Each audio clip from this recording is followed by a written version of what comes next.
Hey guys, so I was making lunch yesterday. Just a simple peanut butter and jelly sandwich. And my friend from Germany was like, "Wait, you eat what together?"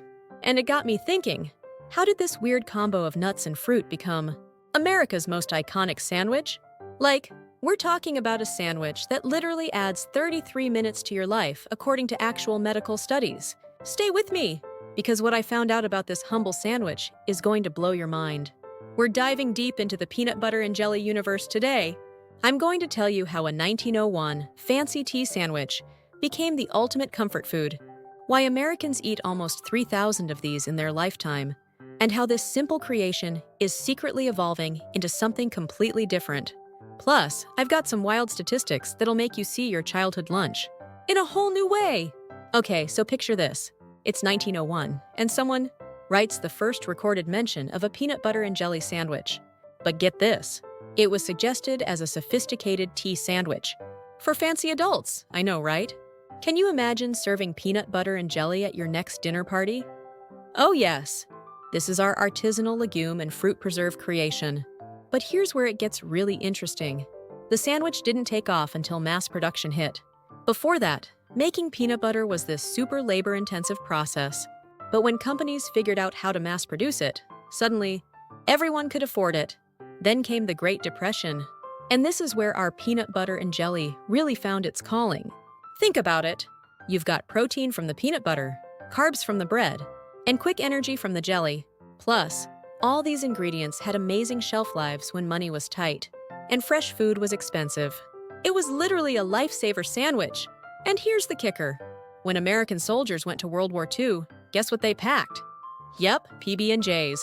They basically carried this sandwich around the world, cementing it as the ultimate American comfort food.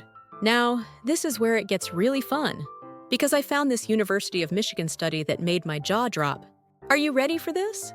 A single peanut butter and jelly sandwich adds an average of 33.7 minutes to your healthy life. That's more than most fruits. I mean, we're literally talking about a sandwich that science says is good for you. Let me break down what's actually in this magical creation. A typical PB&J has about 404 calories, with 12% protein, 48% carbs, and 40% fat. Now, before you panic about the fat content, remember that peanut butter gives you about 8 grams of protein per serving. And we're talking about the good kind of fats here, the ones that actually help your cholesterol levels. And here's something wild. For kids between 1 to 3 years old, the protein in peanut butter is about half their daily requirement.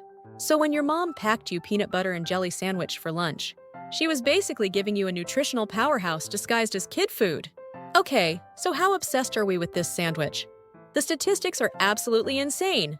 The average American eats 2,984 PB&J sandwiches in their lifetime. That's like almost 3,000 sandwiches.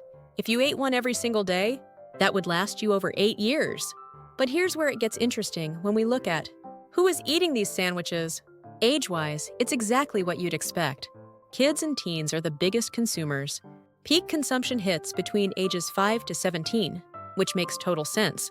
But there's this really sweet nostalgia factor, where millennials and Gen X adults keep eating them because they remind us of childhood.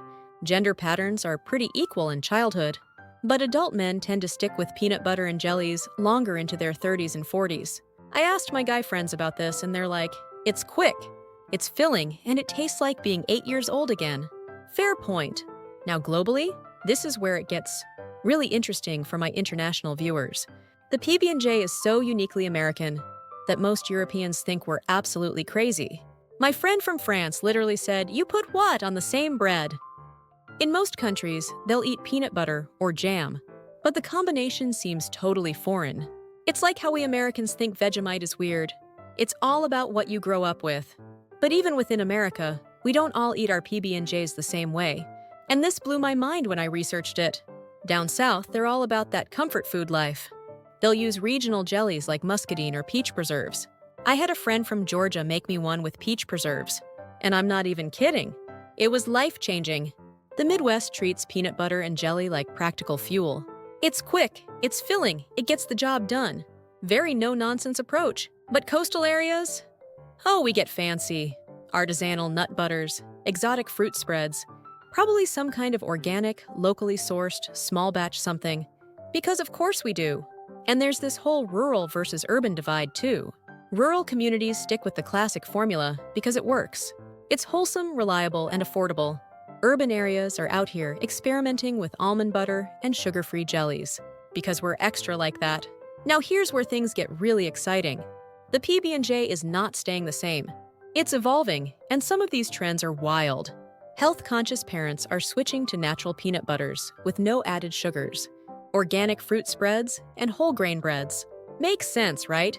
Keep the nostalgia, upgrade the nutrition. But then we have nut-free schools, which has created this whole innovation explosion. Sunflower seed butter, soy butter, pea butter. They're making PB&J alternatives I didn't even know existed. And the gourmet trend? Oh my God. High-end restaurants are doing deconstructed PB&Js, PB&J cocktails, and these artisanal versions that cost like $15. I saw one place that does a butter and jelly with house-made cashew butter and lavender jam. Is it still a PB&J at that point? I don't know, but I kind of want to try it. The nostalgic marketing is getting crazy too. Everything is PB&J flavored now. Ice cream, protein bars, cereals. Companies figured out that we have serious emotional connections to this sandwich, and they're capitalizing on it hard. So what's next for our beloved peanut butter and jelly? This is where it gets really interesting. American fast food chains are trying to introduce PB&Js internationally, but it's hit or miss. Younger international consumers seem more curious, but it's still very much an American thing. Environmental consciousness is driving changes too. People want sustainably sourced ingredients and minimal packaging.